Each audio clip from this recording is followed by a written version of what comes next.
Hi, my name is Damodaran. I'm a staff engineer at eBay, and I'm here to talk about progressive rendering, uh, a very basic introduction, a 101 kind of a session. Um, yeah, I'd also like to thank the organizers of this conference for picking this talk. Yeah, let's get started.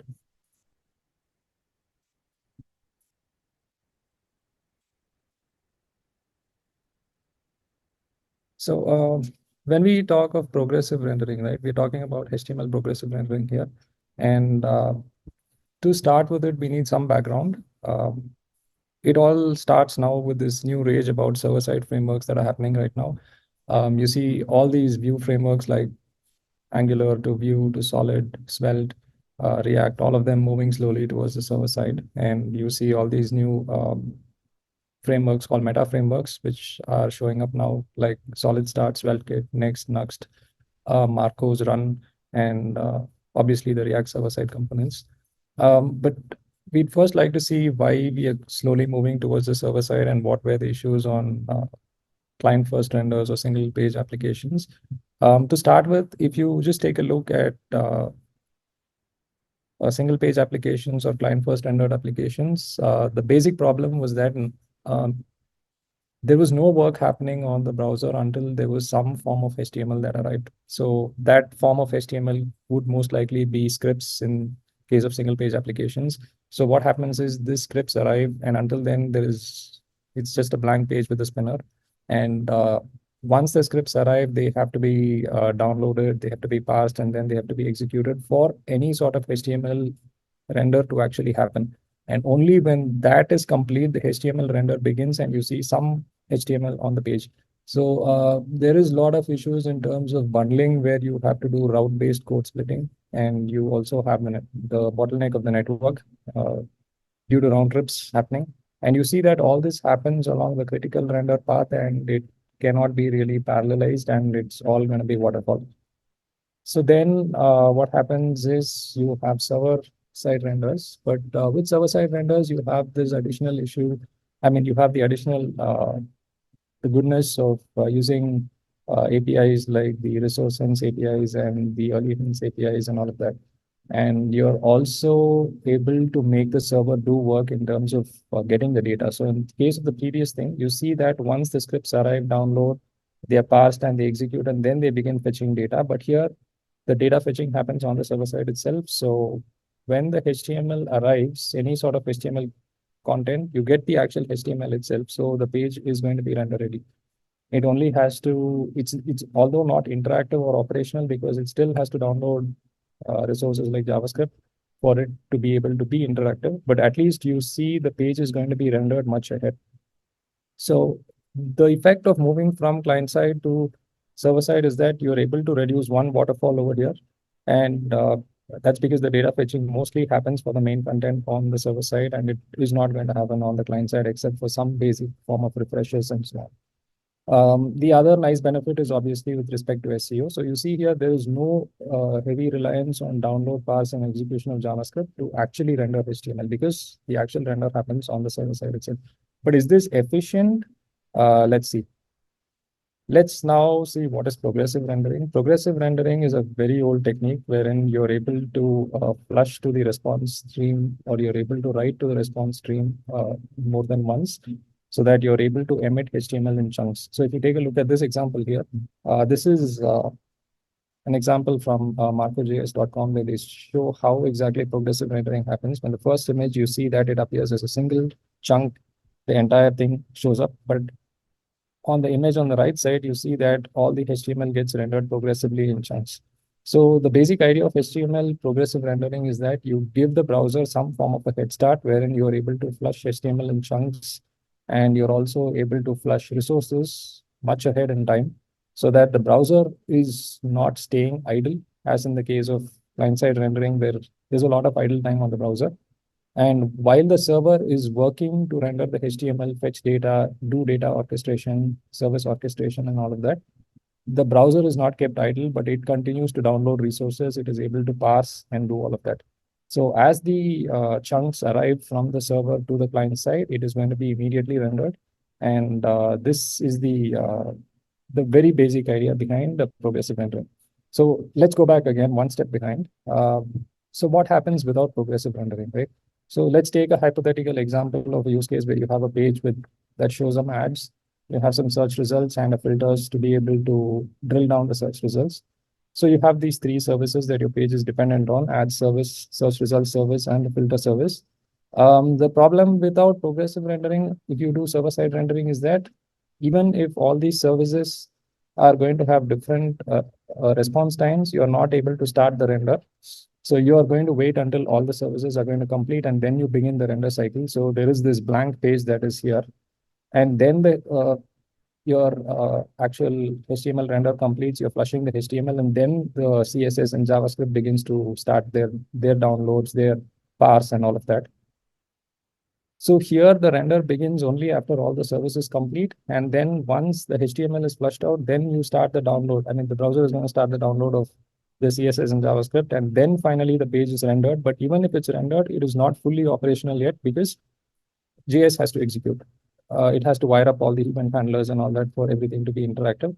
So you see there is a larger form of a blank page, but it's still going to be lesser than what you would see in case of client-side renders. But is it there? You have a giant window of a blank page that is going to be there.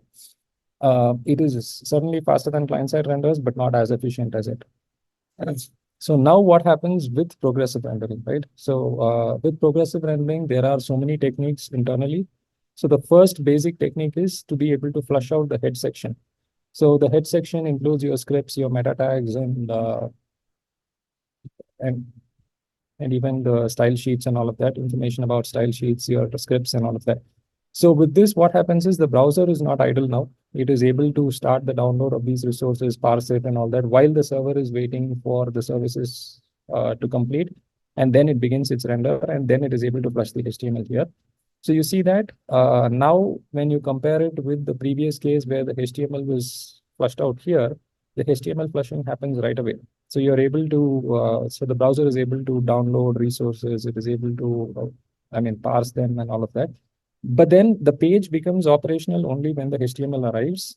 So you see that once the HTML arrives, since we already have the CSS information and all that, the page gets rendered, but it's still not operational yet because although JavaScript is downloaded, there's some additional work involved for the entire chunk where you have to wire up event handlers and all that, and only then the page becomes functional. But the first flush is going to happen so much ahead, and you see that the time window for the blank page is now much smaller.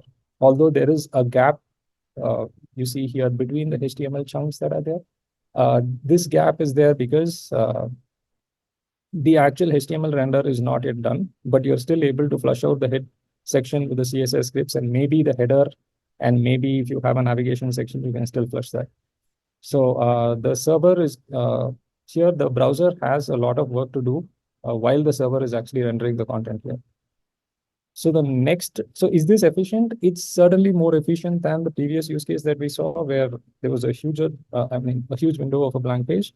But when you compare it with the next one, you will see why that is even more advanced than this. With progressive rendering, on the earlier slide, I mentioned about just being able to flush the head early. The next use case is when you're able to split the page into so many fragments and you're able to flush these fragments individually. So if you take a use case of a simple website, right, which has a header, some form of search results, some form of filters, some form of ads, can you demarcate sections like this and flush them individually? So that is the next advanced step in progressive rendering, wherein you're able to flush or write to the output stream more than once.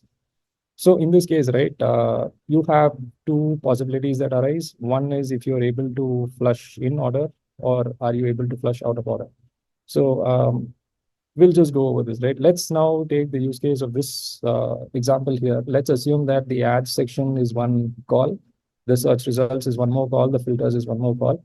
But you've now wrapped the filters and the search results into one component. It has to go in at the same time, but your ads is independent. So what happens in this case is your ads section can be sent out because it's totally independent. But then even though your filters is going to render much ahead of time, it cannot be flushed out because it needs the search results also to complete. So it needs to be buffered in the view. So the earlier use case, we were fully buffering the entire thing. Then the next use case, we flushed out the HTML, but then we had to still continue to buffer the entire thing. We had to wait for ads, search, and filters to complete, and only then we begin the render. But we still flushed out the head section. In this case, with in-order flushing, what happens is there may be fragments on the page that can be flushed out. So you see this, right?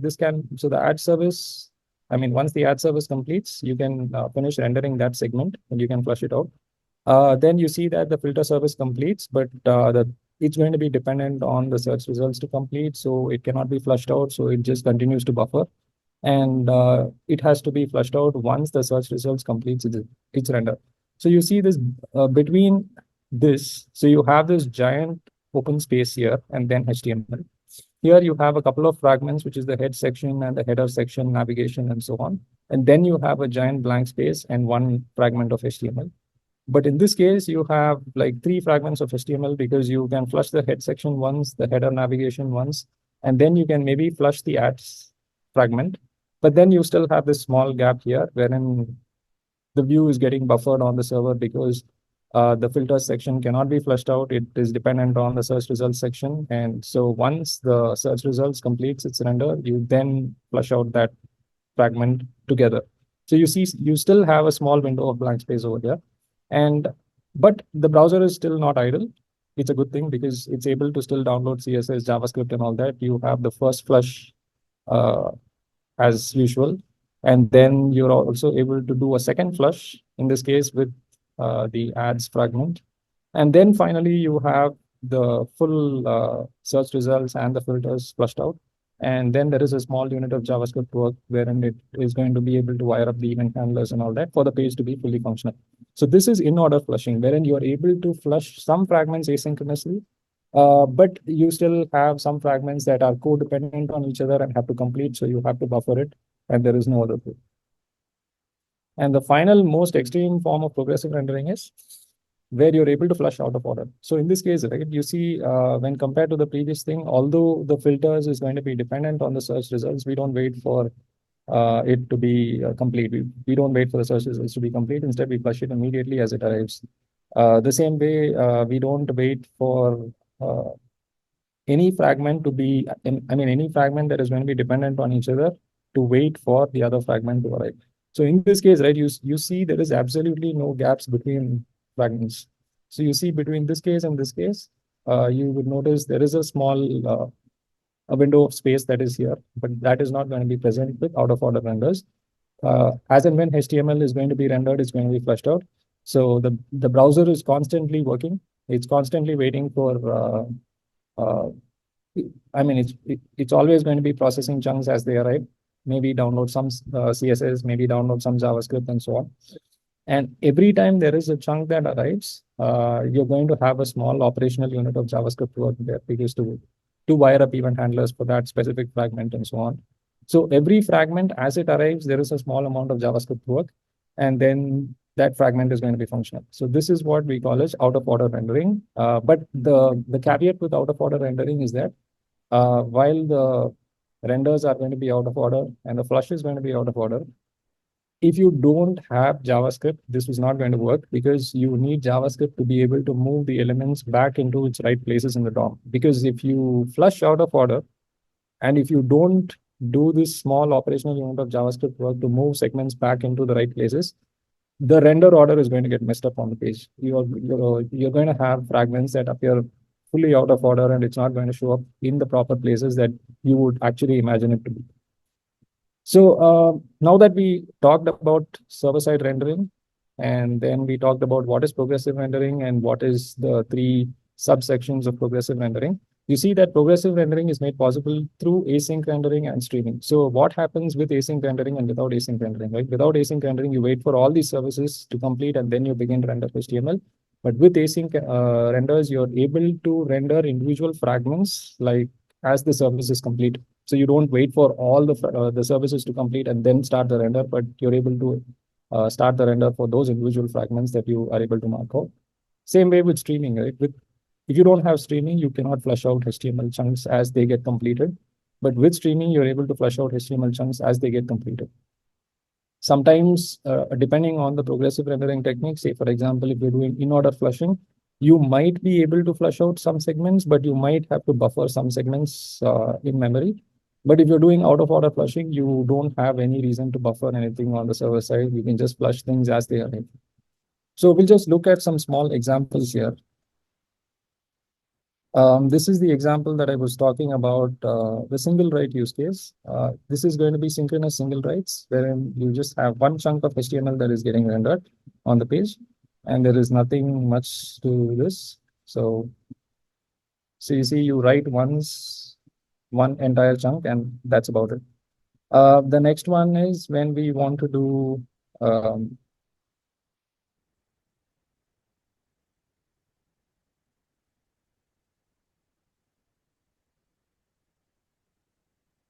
when we want to write multiple times to the output stream. This is what we do. We do a restore write. This is a very simple example of a HTTP server on Node.js. There's nothing, I didn't want to include examples of other frameworks and all of that to just explain what is happening. So in this case, we do write multiple times, but it's all going to be synchronous writes, so there's no problem. Everything works as is. We're just doing a restore write multiple times, and that is about it. But then what happens if we end up doing something that is going to be async, right? Say, for example, I doing async multi-writes here. I write this one fragment, and then I wrap the second fragment into a set timeout, and then I do a sync write of the third fragment. You notice that whatever I did async did not show up here because the response stream is closed, and that's about it. So we need some form of a mechanism where we are able to buffer content on the server side as it is getting rendered. So for that reason, I'm just going to use an example to illustrate that.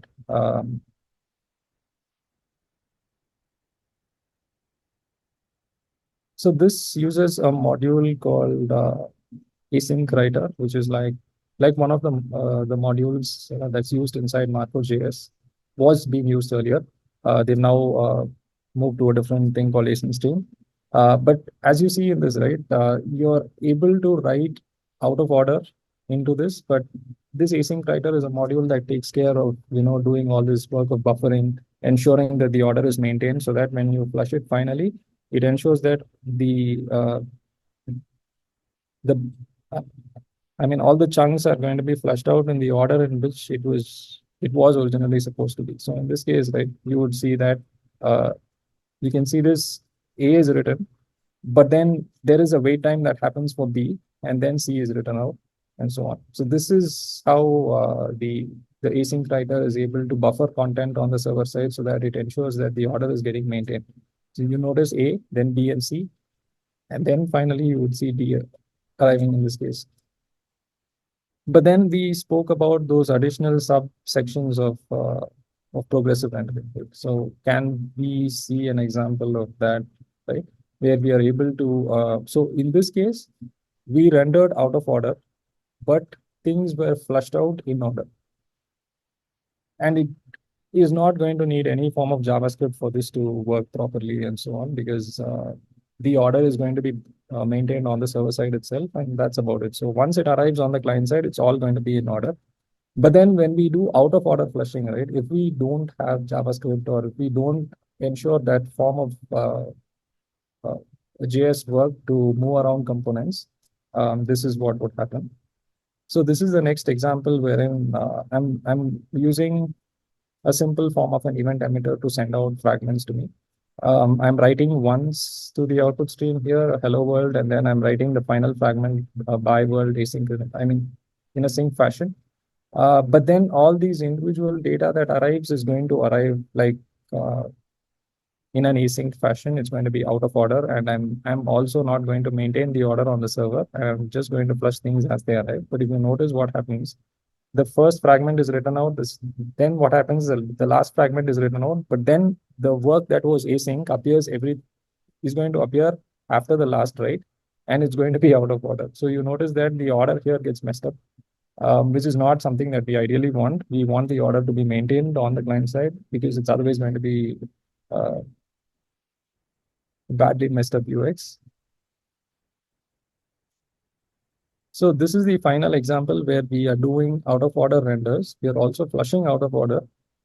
But we are also ensuring that the paint order is maintained. So if you notice this, there's hello world, there's bye world written out. But then once the fragment in the middle arrives, it's going to be moved to its right place in the DOM. And you see this fragment, which was asynchronously rendered, 1, 2, 3, 4, 5, is going to appear in its proper place in the DOM. Like this.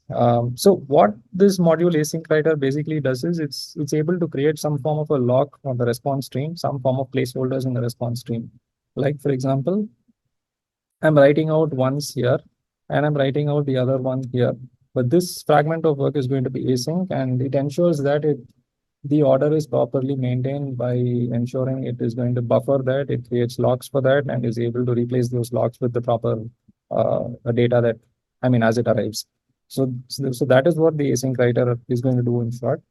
But then when we go back to our, so I've spoken about all this sync writes, single and multiple writes, async multi-writes, and that did not work. And then when one of the writes is async, it does not wait, and so that was the issue. And then we used the async writer to fix that. And then we had the example 3, wherein the async writer is going to write chunks out of order, but it's going to do an in-order flush properly. But then we did an out-of-order flush. The reason for doing out-of-order flushing is that we saw that there was a lot of wait time with in-order flushing. Some fragments had to wait, even though I had some fragments completed, some fragments had to wait because of the previous fragment not being complete in order to maintain the order. Out-of-order flushing is going to get rid of that, but the order gets messed up as we saw. And the final example we saw where we did out-of-order renders, we did out-of-order flushing, but the paint order was properly maintained. But we saw, right, how are we doing this final thing of out-of-order flushing and in-order paint, right? That was it was pretty messy because we had to write out some form of a script that is going to ensure that the data is written into a simple placeholder. And then we extract that data from the placeholder and move it back into its right place in the DOM. And then we render that data, right? There's a lot of work here. But then there is also other things where you don't show something unless something shows up and all that. And you see that this, if you do it imperatively, it's going to be really, really messy. And that is what a framework like Marco is able to help you with. It gives you streaming, async rendering, and progressive rendering out of the box with partial hydration. It compiles to VDOM on the client side and streams on the server side. It comes with TypeScript support, uses Babel AST, and you're able to get automated migrations. You have every bundler support that is possible. There's a meta framework called Marco Run that helps you build server-side apps, I mean, full apps, end-to-end apps. And then you have an accessible UI components library associated with it. And you can ask if Marco is battle tested. Obviously, yes, it serves over 1 billion views on eBay today. It comes with IDE support, tooling support, and a language server. And there's also Marco 6 that is coming up, which uses reactivity under itself. And you can build single page apps, multi-page apps, and you can do static site generation. It also comes with single and multi-file components and a very small runtime of about 13 KB gzip right now. And with the next version, it's going to be about 7 KB. And it's perhaps the only framework on market right now that is going to ensure 0 KB JS, which means if you have absolutely no interactivity on the page, it would not send any JavaScript at all. And you do have server-side components as well. Now I'm going to show you an example of how this is done in Marco. So this is an example. I mean, these examples were very primitive ones, but this is the example with Marco. So I'm going to select out of order progressive renders, and you'll notice that first the footer appears, then the header and nav appears, and then the main fragment appears. Footer, header, nav, main. But if you do in order, you notice that the footer would appear. I mean, header, nav, footer, and then the main. I mean, the footer in the out of order case was the first thing that showed up because you could flush things out of order, and even though the header and nav were not complete, the footer was sent out. But in order case, first the header and nav comes, and then the main section and the footer comes, even though the footer was already ready, available. And this is the use case of the single chunk where, yes, the page loads, nothing happens, and then everything appears in a single flash. So this was the ones that I wanted to show about in terms of demos. And yeah, going back. So right, frameworks are now moving towards this. Previously, frameworks were over here. Let me just frameworks were over here where everything was happening on the client side, and there was this huge area of wasted space or wasted time rather, wherein the browser was fully idle. And then frameworks like Marco and all have come in, wherein they did server render and they also did a hydration phase and they brought down this thing. But you still have this area of space in between where the app is not fully functional, and they just call it as an uncanny valley. And now with frameworks like Quick and Marco 6 and all of that, even this space is going to be like uh, reduced drastically with nearly zero hydration, so that the bootstrap is almost instant. And yeah, that's pretty much all about it. I've also included some references about the various things that I've used and repos that were also used for the talk. Yeah, that is pretty much it. Please let me know if you have any questions. Thank you very much.